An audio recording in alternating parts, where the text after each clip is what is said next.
Enrichment, Enlightenment, Transformation. Rabbi Yisroel Cotlar, the spiritual leader of Chabad of Cary, North Carolina, guides anyone who has been searching for a meaningful life and conscious living. Join our discussions about the mundane, our daily activities, and then infuse every day with a spiritual twist from the inspired sages of the Talmud and Jewish mysticism, which many call Kabbalah. We learn from the root source of all religious monotheistic traditions and delve into the symbolism and levels of meaning from biblical stories.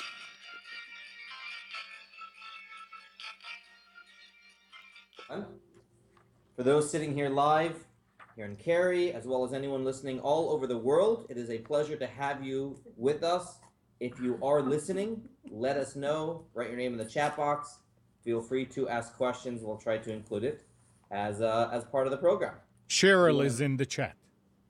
Who is? Say it again. Cheryl. Cheryl, fantastic. And I want to mention Hal is having a little procedure today. Hal, so he asked that the learning today should be in a marriage for a very speedy recovery to Elihu ben Eileen. Once we mentioned blessing and learning, the learning, and it should also be blessing for Debbie, the Varachaya Bas Nechama, for speedy recovery. Amen. All right. What's the relationship between Jews and food? Loaded question. Jews like food. Eat, don't eat. Right. You're either always eating or don't eating. Or only eating this and not that. Or eating in this place and not that. That's Sukkot, eating in the Sukkah. It is interesting. Well, and also we not only have a lot of specific rules like that, but we also have a lot of tradition. Correct. That are not rule-based, but cultural tradition. So it's a very, yeah. Well, there's the old saying, all the Jewish holidays, they try to kill us, they didn't, let's eat. Exactly. So where did that come from? I mean, so there's two parts. There's the as you said, I like that distinction, Brian. There's clearly the Torah, and then there's just all the culture. And I guess every culture has a lot of food, but there does seem to be a love affair of Jews and food. And it's interesting to see where that comes from and the right perspective, how to look at it in a holy way. Because obviously everything can either be used for the good or the not good. So we're going to address that a little bit today by looking at a mitzvah in this week's Parsha that I don't think we've ever discussed here before. It has to do with kosher, but not the regular kosher laws. Let's begin. Text 1, and you want to begin? When the Lord your God expands your boundary as he has spoken to you, and you say, I will eat meat because your soul desires to eat meat, you may eat meat according to every desire of your soul. If the place the Lord your God chooses to put his name there will be distant from you, you may slaughter of your cattle and of your sheep, which God has given you, as I have commanded you, and you may eat in your cities according to every desire of your soul. Right. Now, later in the Parsha, there's the laws of kosher and whatnot, but the Jews here are, so to speak, given permission to eat meat. But before this, they weren't allowed to eat meat. No, not really, because the Garden of Eden, Gan Eden, they didn't eat meat. So it says that it was only after the flood where Noah was first licensed to eat meat. They were vegetarians at the beginning. Yes. If you notice the command to Adam and Chava, it talks about being able to eat from all the vegetation and all the fruits. After Noah leaves the ark, he's told he's allowed to. So what is at this point where when you go to the land of Israel and you're going to have big borders, it could be a country the size of New Jersey, a little bit bigger, and you guys say, hey, I want to eat meat, because your soul desires to eat meat, for another topic. It's a very interesting wording over here. Yeah, it seems to denote that eating meat is not the same as eating everything else.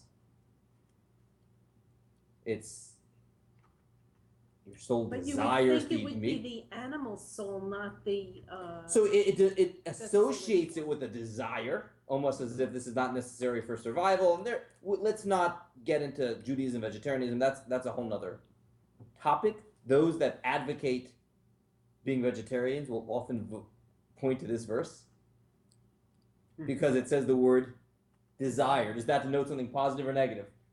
It's almost like, all right, if you guys want to do it, I'll allow you because you desire it. But certainly if you look at other places in the Torah, we're allowed to eat meat for another topic. So it says you're allowed to. You're allowed to. What changed? So interesting, at least according to one opinion in the Talmud, I want to just paraphrase this text too. Up until that point, anytime they wanted to eat meat, it had to be in the context of sacrifice. Very interesting. There was no little shochet slaughter doing their own little business. Anytime they wanted to eat meat, what would they do? They would have to go to the tabernacle. In those days, they didn't have a temple yet. Part of it would go to the priests, and part of it, and then they would have a little barbecue themselves. So that's what this verse says, according to Rabbi Yishmael, only when you go into the land of Israel. And then, not everyone is going to be living next door to the place that my name will be, which is where? The temple. Eventually, Jerusalem, not yet given a name in this verse, interesting, because it didn't immediately start at Jerusalem. It was in a few other stations before then. Okay. But eventually, I'll have a capital, and you might be living far away from that capital, in which case, you don't have to come to Jerusalem every single time you want to have some chicken nuggets, every single time you want to have a barbecue, and you are welcome to do it at your house. Interesting. I don't know if you've noticed that. It continues, however, just one thing to be super careful about. Text 3, Barbara. This is a continuation. Yeah. However, be strong not to eat the blood, for the blood is the soul, and you shall not eat the soul with the flesh. And the words in Hebrew are very strong. Chazak. We use that same word when we finish one of the books of the Torah, and we say, be strong, chazak, chazak. So I don't know of another mitzvah in Torah where it tells us we need to be strong in the observance of this mitzvah. Very odd. I mean, that's word. like suggesting that you really want blood, and you have so and you have to actively resist it. And further, this mitzvah goes and gives reasoning. So that's what we're going to dive into today. I don't think we've ever discussed this mitzvah before, eating blood. Now you say who is going to eat blood? Well, apparently they did it back then, right? And B is this is the source for why kosher meat is so expensive. Because what happens when you have kosher meat after it's slaughtered? First of all, they go through a very laborious process of getting out the blood. Begins with soaking. They soak the meat for a period of time to soften it up. Then they salt it with thick salt called kosher salt. This is it's funny how many people think kosher salt means the salt is kosher. Right. All salt is kosher. It's the grain size. Kosher salt means salt that is used to kosherize meat. You not know that before? It's interesting. It's that's what kosher salt means. Thick salt that is used, so you spread it on all sides of the meat, and then afterwards you rinse it off. And it takes a lot of time to do this process, which is one of the things that drive up the price of kosher meat. The second, of course, is the slaughter. And the third is that there's a good percentage of the animals that are not found to be kosher because it has to be examined afterwards. And if there are certain health blemishes in the animal, it's not kosher. Even though for the FDA, that might not be a big deal. For the kosher laws, it is. They have to sell it on the secondary market. They sell it at a loss, driving up the price. So you can put that salt on a piece of pork chop and fix it? No.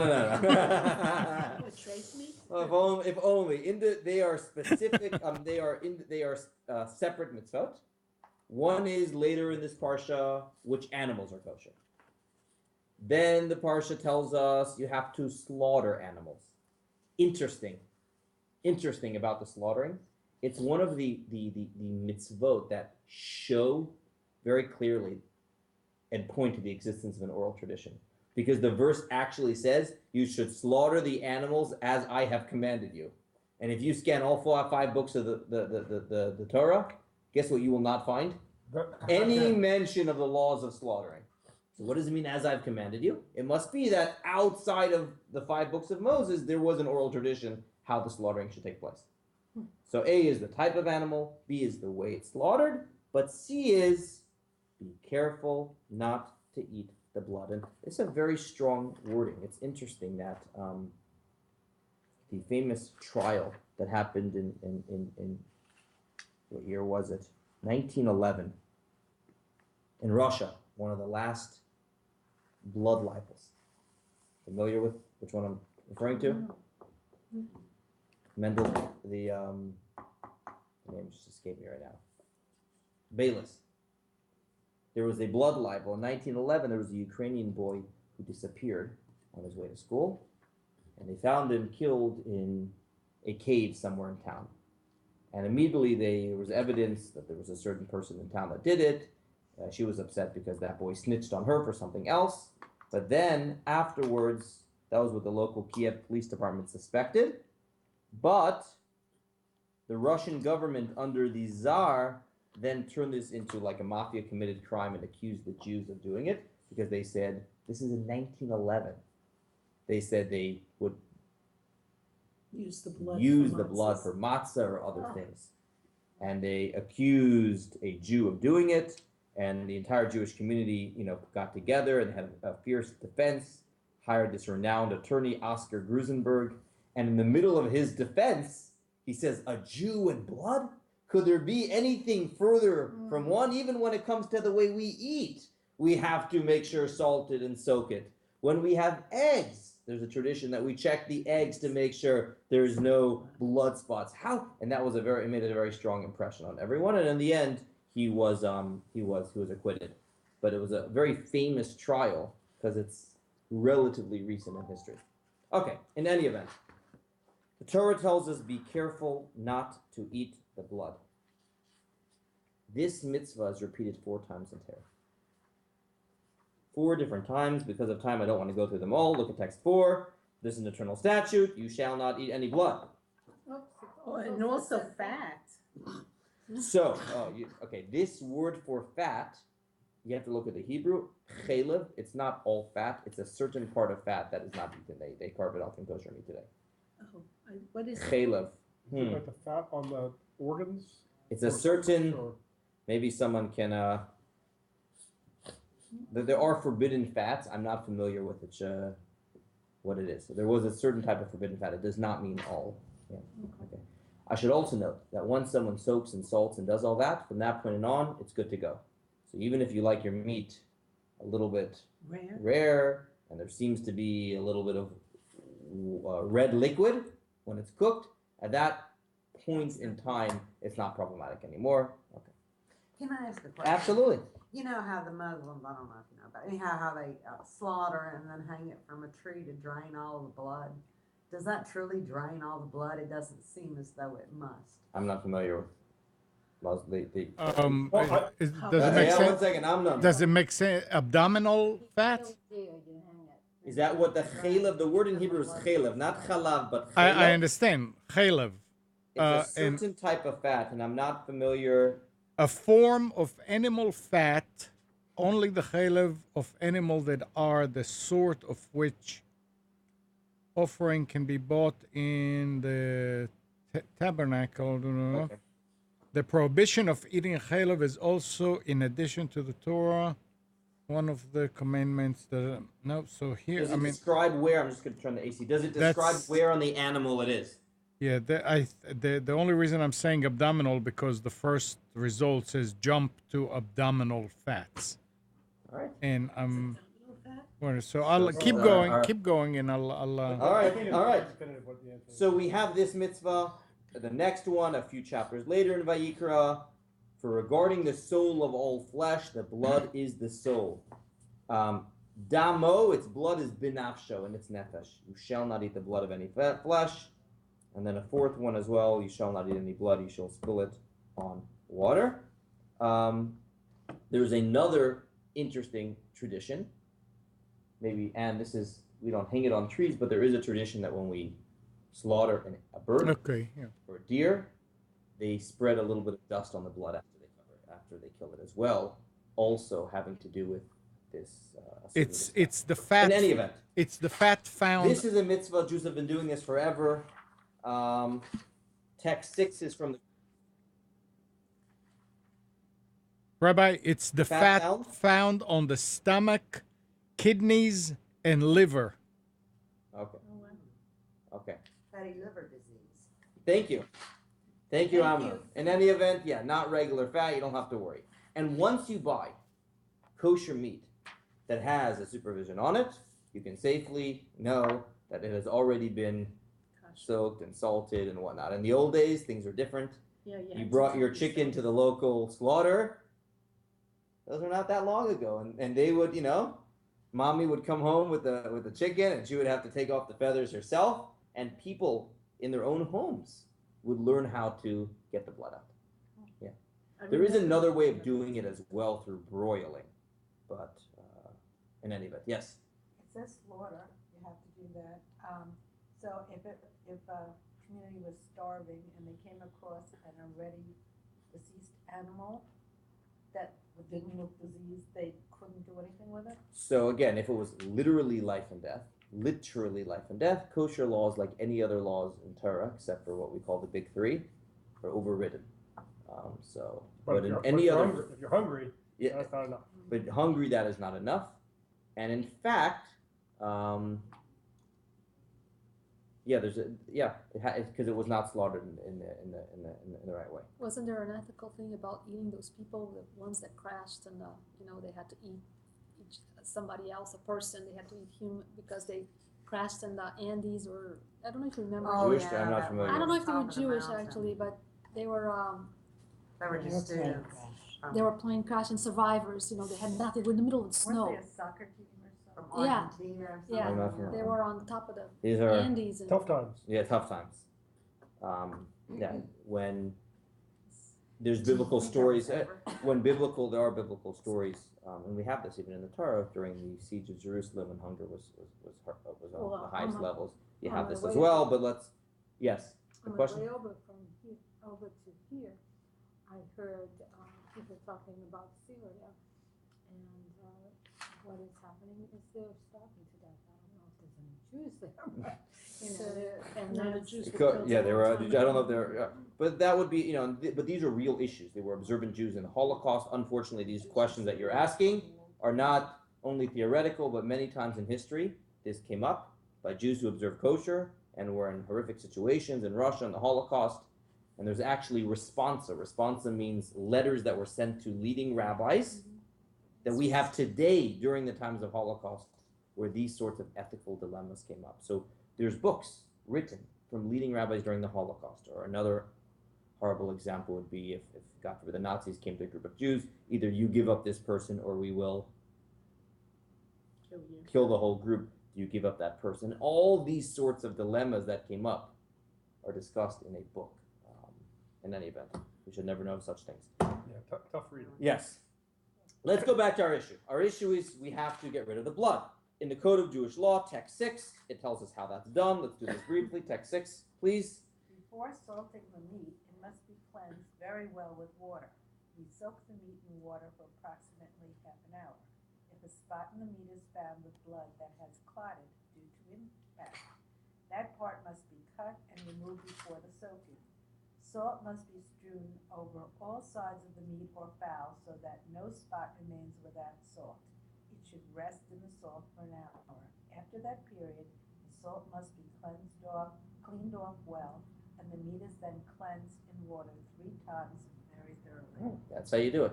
Now, I've never, You never did thank it? God, no, I have done it once. I have done it. What I was going to say is I'm not able to compare the taste of kosher meat and not kosher meat, so I don't know if kosher meat is typically saltier. I don't know the answer to that. I do. It's not. Okay. It's not. This is interesting. I wonder. In any event, what are our questions here? What are our questions when we read this? Well, the part about the blood being clotted on impact. Where do you see that? Yeah, that was in the first Found paragraph. that blood is If the clotted spot- due to Oh, impact. interesting. Okay, we'll leave that to the shochtim. We're not gonna to the slaughters. I'm Is not that like somebody hit him with a, no, but they wouldn't have hit him with No, that would be like if the animal has a bruise. the bruise. a bruise. Interesting. So we're saying that the salt would not be sufficient, apparently, to take it off in that spot. It's safe Putting to- aside the details, what are our questions on this general mitzvah? So people Why? raise the why. Well, first of all, why? And every mitzvah we know begins with, because that's what God says. However, as you pointed out, Brian, the Torah does say something here. Hadam hu hanefesh. Blood is the soul. The Torah itself seems to suggest some sort of reason. So why? What does that mean? And I guess our second question is, what in heaven's name does it mean when the Torah has to warn us, chazak, be strong? So those are our two questions going into our next section. Let us now continue with the way some of the classic commentators address this chazak. So Nachmanides, living in the 1200s, asks, what is the chazak? What is the strengthening all about? Judy, want to read? Text 7. Sure. Why is it necessary to employ strength and fortitude to restrain from blood? It would seem more appropriate to use language such as, be cautious to refrain from eating blood, to convey its severity. Right. We find the expression of strengthening with regard to mitzvot, as God said to Joshua, only be very strong and fierce to keep and do as all that has been commanded unto you in the Torah by Moses, Hold it there. my servant. The only other place the Torah says chazak in terms of a mitzvah is not one mitzvah. It's in general observance of mitzvahs. Is someone at the door? You can come in. It's in general when it comes to observance of mitzvahs, you have to be careful, strong to keep all the mitzvahs. But what does it mean when it comes to this particular mitzvah when the Torah says chazak? That's our question. Come sit down. So this is the question that Nachmanides asks. What do you think it denotes?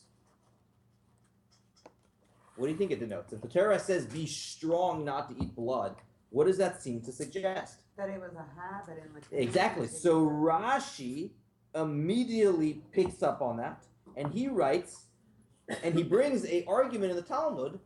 What's up with be strong? Brian, text 8. From the wording be strong, i.e. resist temptation, one can deduce that the Jews were steeped in blood consumption. Therefore, it is necessary to state be strong. These are the words of Rabbi Yehuda. Rabbi Shimon, the son of Azai, however, says, Scripture comes only to caution you and to instruct you as to what extent you must be steadfast in fulfilling the commandments. If regarding blood, which is easy to watch out for, as a person has no desire for it, the Torah needed to strengthen you with its abomination. Admonition, thank you. How much more so one must strengthen oneself for all the other commandments. So in the Talmud, there's a debate. One opinion says, why does the Torah say be strong to eat blood? Apparently, everyone loved eating blood. The second opinion says, no one likes eating blood. But if, when it comes to an easy mitzvah, the Torah says chazak, how much more so the Torah is trying to say we have to always be on the lookout for strengthening ourselves in the observance of mitzvah. What is odd about this debate is as follows. Typically in the Talmud, people can argue about what the rule is, what the halacha is, what defines blood, but they don't argue on a fact. And it's actually a rule for those that have studied Talmud before. You should not have a machloket b'mitziut. You can't have an argument on reality. And in the Talmud, typically you don't have an argument on, was it this way or was it that way? They're not arguing on a fact. So this is odd. This argument in the Talmud is odd because two sages are arguing whether or not people like blood or they didn't like blood. Okay, that's it. Could you imagine in the desert you maybe had to drink blood? There's water. They had the well of Miriam, the Torah says. There was water. So Could it be another explanation for blood? There's got to be another. We're going to go there. Okay. We're taking it one step at a time, but this is what Rashi denotes. Now, because of time here, is there any way to show, this is a little Talmudic over here, how can you say that these two people are actually not arguing in reality? Because it's probably true that everybody has a desire for or doesn't have a desire for blood, and it's a function. If you are what you eat and you're eating the blood, then you become more desirous of it. So we're going to get there in a moment. What do you think in those days eating blood was related to? It says some of the pagan cults did it. And all that religion stuff. Correct. There was a lot of cults and idol worship and all sorts of strange pagan worship that was very much associated with eating blood. So Maimonides and others says that one of the most simplest reasons for this is to steer the Jews away from idolatry, because that was a pagan worship. So actually, the two may not be contradictory. On one hand, they may not have liked blood. On the other hand, they were still steeped in it. Why? Because that was the culture at the time. So that is one way to reconcile between the two. I find that an easier reconciliation than some of the other ideas would be. Yeah, Correct. because the same Okay. thing could be used for wine. Same argument. I mean, wine is used for. Yeah, but all wine's the- a little health. Yeah, well, wine's a No, little why do we more drink enjoyable. Wine, then? Why do we drink? We Yeah, shouldn't be able to drink wine It's either. it probably has a lot to do with addiction, the more you have of it. So that's what the Rebbe suggests. Go to text 10 for a moment. We're going fast because of time. The Rebbe says this is not necessarily. Why don't we do this next text? Why don't you read it out loud? This is not a dispute regarding facts, for it is entirely possible that a person not desires something, and even to be repulsed by it, and nonetheless be steeped in its consumption for a different technical reason. In our case, out of the belief that it has benefits or healing properties. Healing or crazy stuff. So people in those days did it. That is the first explanation. Nachmanides writes, we don't have to search very far for the reason for this mitzvah. 11b, Nachmanides. Yes, please read. Page 142. Okay. It seems to me that the Torah made mention of strength regarding the prohibition of blood because of the fact that they were attached to blood in Egypt. Oh, you know what? Sorry, a little 142, 11b. Let's do. Sorry. The following can be suggested with regard to the prohibition of consuming blood. No, that's 12. 11. Sorry. Right above. No worries. Not that this is the main reason for forbidding consuming blood, for the verse here states the reason because blood is so we're searching for a reason here, a reason there. The Torah actually gives a reason. The blood is in the soul.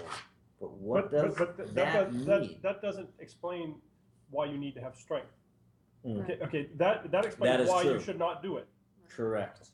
Good. Rabbi, are we talking about the strength when you slaughter? No. Okay. Strength is in self-control. Okay. Strength is in care and making sure we do not violate this mitzvah. And the Torah uses a very strange expression. So the Chinuch writes as follows. The Chinuch, so the first reason is it was related to idolatry, right? So there's two different issues, the strengthening and the reasons. But the first reason is it was related to idolatrous practices. It says it on 11a. Okay. we About the skipped that one. demon, yeah. The demons and all sorts of pagan Yeah. stuff. We Even went to today, I believe there's certain cult groups that might do that kind of stuff. Reason number 2 is the verse says the blood is related to the soul. What would that mean? So one of the explanations is, and this is well known, we talked today about you are what you eat, right? And what we eat enters our bloodstream, and the physical characteristics of that affect who we are. So spiritually, Nachmanides and others mention that same idea. What we eat affects what we are. And therefore, the Chinuch text 12. The following can be suggested with regard to the prohibition of consuming blood. Consuming blood can bring one to acquire cruel character traits. If doing so would mean that the human not only consumes a being that lives in a body like himself, but actually consumes the part within that being that its life literally depends on, and to which soul is bound. For it is known that animals have a soul, which the sages have named the sentient soul. That it is only sentient but not intellectual, as opposed to the human soul. Okay, so there's still a hierarchy. However, animals are living beings. They have a nefesh. That's the word in Hebrew. Nefesh chayunit, a invigorating soul. And therefore, it's one thing to eat it. It's something else to eat the part of it that is most related to the soul. And the Torah associates blood and soul together. So therefore, there is a certain separation we need between eating the animal. And when the Torah tells us the blood is in the soul, it's like, don't go that far. Eat the animal, don't eat the blood. The blood is in the soul. The soul is in the blood. Okay. Isn't it also that we're not supposed to eat some certain birds of prey because we were acquired that trait of preying on others? So Nachmanides writes that if you look, usually amongst the kosher animals, they typically are herbivores and they're more gentle and so on and so forth. He writes that. And he writes that if you look at the birds of prey, they are not kosher. So this is a reason that's given post facto. It's not the main thing, you know. I think I've probably said this story before, but right when Jews came to America, there was doubt over the nature of our good friend the turkey. And there was one Jewish family that saw a turkey attack another bird and said, that ain't kosher. We ain't eating that, no matter what other people say. And up until today, descendants of that individual don't eat turkey. The wolf family. It's a certain family, yeah. In any event. And their name is Wolf? Not all wolves, but many wolves. Oh, that was good. That was good, Judy. That was quick. They're descendants of a certain person. In any event, returning to this issue, the second reason is there's something about the blood that's related to animalistic tendencies and cruelty, and we don't want to internalize that. So we have two reasons so far: idolatry, cruelty. Now we're going to go for the third, okay? And the third really takes us to where I started today, the relationship between Jews and food. You know, food's such a funny thing. It's meant to survive. I always find it amazing when Yom Kippur, you finally are allowed to break your fast, and at least for me, have a little bit, just a little bit, and all of a sudden all my life comes back to me. It's like, that's all it took, you know? And it gives you this perspective of what food really is. You know, at that point, you don't care so much about what it is. All you need is, I want to feel back to myself. And whenever I have that moment, it's like, that's all I really need, you know? So obviously, we are supposed to eat in order to live, not live in order to eat. It's a big difference, you know? The emphasis is on living, serving God, doing mitzvot in the world, and it takes food to do that. But it says in books of Kabbalah and Chassidus, when it discusses the four kingdoms, and what I mean by four kingdoms is, at least in Jewish tradition, it talks about the inanimate kingdom, which would be minerals, the vegetable kingdom, the animal, and the humans. So four kingdoms, okay? And it says the nature of each one is to be consumed the one higher than it. That's what it discusses. Text 144, this is a Jewish text that's writes. Dennis, do you mind? Yeah, please. 13. Yeah, please, let's do 13. Every creature is, plants are sustained by the inanimate, for they feed from the earth. Animals are sustained from plants. Deeper category are sustained by animals. Right, obviously you can skip a level also, and we can eat minerals and we can eat vegetables. Now, what is the meaning of that statement? The meaning of that statement is, ideally, this is important, when we eat something from one of the lower categories and we use it for the right reasons, what do? You elevate it, okay? And I say, importantly, you do it for the right reasons. Because if you don't, then I can ask you, what makes you any different from the lower category? And I'll put it this way. We said the four kingdoms: inanimate, vegetable. So if you ask someone, hey, why are you eating? Oh, just eating for no reason, you know, just got like food. What makes you any different than the inanimate? If someone says, I gotta grow, what's your response? What makes you any different from the plants? If someone says, I gotta have energy, you can ask the question, what makes you different from the animal kingdom? Someone says, I have a mission to accomplish in the world. I have good things to do today. And this gives me koyach, this gives me strength. Now you've truly elevated it to the level of human because it's uniquely human. So when we say elevating it to a higher category, we don't just mean that happens automatically. That happens when that which you are doing are uniquely human. And therefore, food could be, and in Kabbalah works, it discusses at great length, a means of elevation. And now using it, we're eating bagels around a Torah class, right? And we have a Shabbos meal, or we need koyach to do good work in the world, we've now elevated it. Okay. But Rabbi, in order to elevate it, you have to say the bracha. You have to do the bracha before, and you have to thank has a God afterwards too. Otherwise, you haven't really elevated. So in order to elevate it, there needs to be mindfulness. Elevate, and it's that way with everything in the world. I'll take a step back. You know, Judaism is on one hand very spiritual, Torah, wisdom. On the other hand, we engage with the real world and the physical world all the time. That's part of being a Jew, making the world a better place. We're always, though, in this balance. When we try to elevate something, we try to make it holier, the question always is, are we raising it up, or is it, well, not raising, schlepping us down? It is that way with everything. Food happens to be the best example that I know of, because we're always doing it. And it's very simple. Am I raising it up, or is it schlepping me down? And therefore, as you said, there's a program in place how we are able to do it. One is saying a bracha. A bracha is mindfulness. A bracha is recognizing that this was created by God and had its own purpose. And now you are asking God Almighty permission to take it in. And that alone is supposed to mean I'm doing it for the right reasons. I'm not overeating. This is the right thing to eat. I have work I have to do in the world. And look, if only I was always on this level. If only all my blessings had that level of kavanah. It doesn't. But that's what a blessing is supposed to be. So there's so much in place about this. But yeah, when we eat and then we study Torah, we do a mitzvah afterwards, that food is now schlepped along. The food is now schlepped along. So now let's do text 145, and the Rebbe gives the spiritual meaning of not eating blood. Okay. Where are we up to? We're up around. Rand, yeah, 145, we're skipping to 15. Now this is a talk of the Rebbe. Yeah. Regarding the reason for forbidding the consumption of blood, the verse explains, because the blood is the soul.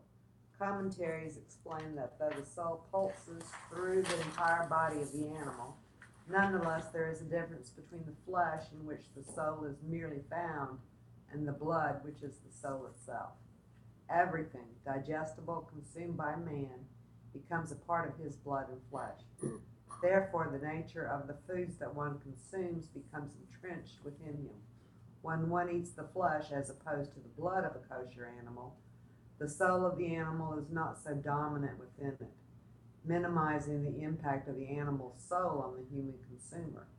In addition, the flesh must be chewed, digested, and transformed until it is absorbed into the blood and flesh of the person, further preventing the animal's very soul from entering the person. However, when a person eats blood, which does not require digestion, as does meat and the like, by consuming the blood, which is the soul of the animal, the nature of the animal will attach itself to the soul of the human, corrupting the person to become as coarse as the soul. So the Rebbe is giving a Kabbalistic meaning to the souls in the animal. You need to be on top of the animal to elevate it. But by eating the essence of an animal, you become an animal. You're no longer on top of it. And that is what the Torah is suggesting. It did not suggest. The Torah is telling us when it says the blood is in the animal. The soul is in the blood. So I think this message, just to review, we had three different perspectives on not eating blood: idolatry, cruelty, and this last one, in order to elevate it, you must be above it. But that last piece has ramifications far beyond eating in every part of our life. For me, as a phone addict, sometimes this is what I ask myself: am I controlling it, or is it controlling me?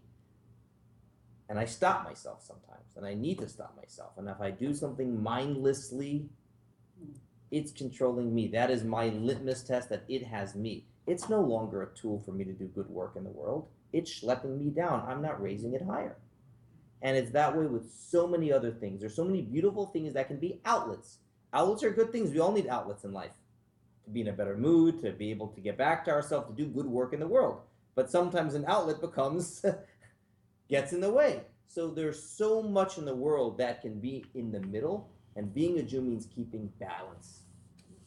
That's what it means, balance, in which we are supposed to live enjoyable, happy, productive lives. We're not ascetics, where we go away from the physical. No, but we have to have that balance And the class ends actually, and I'm just going to paraphrase it, with a few other areas in Jewish tradition where we see this idea.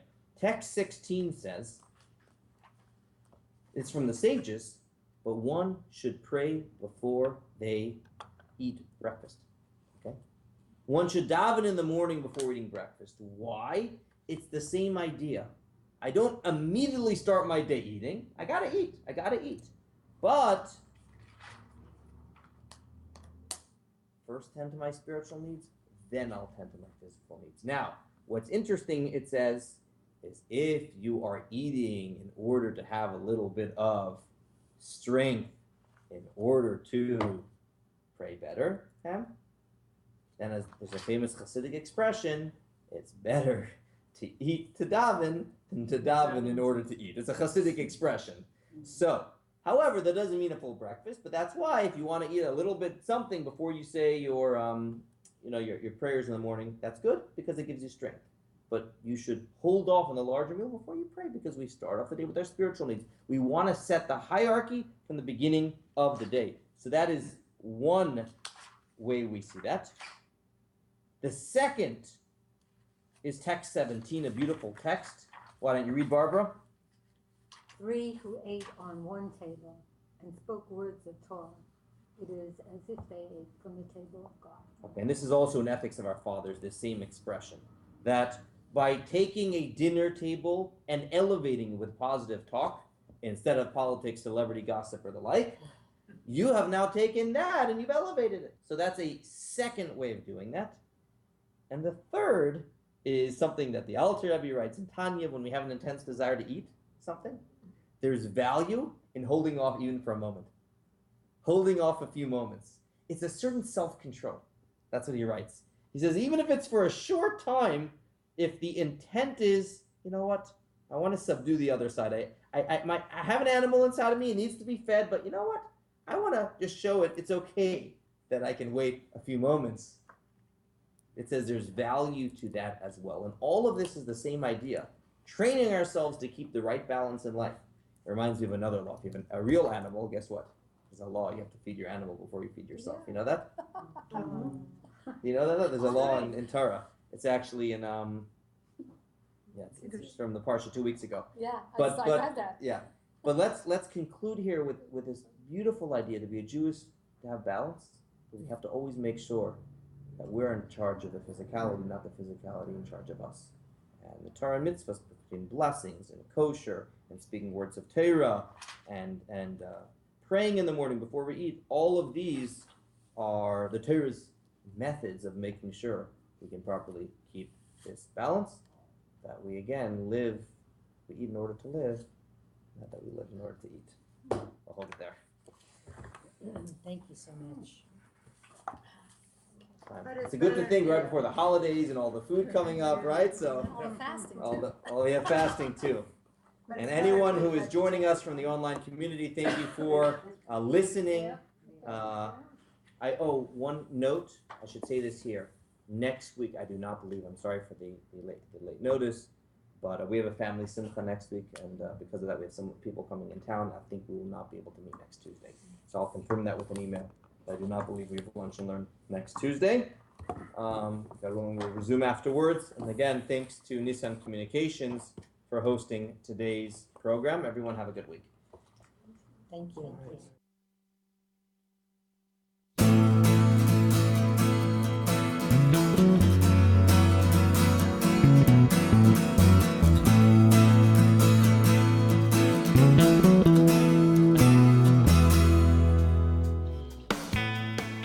You're tuned to the Nissan Communications Network.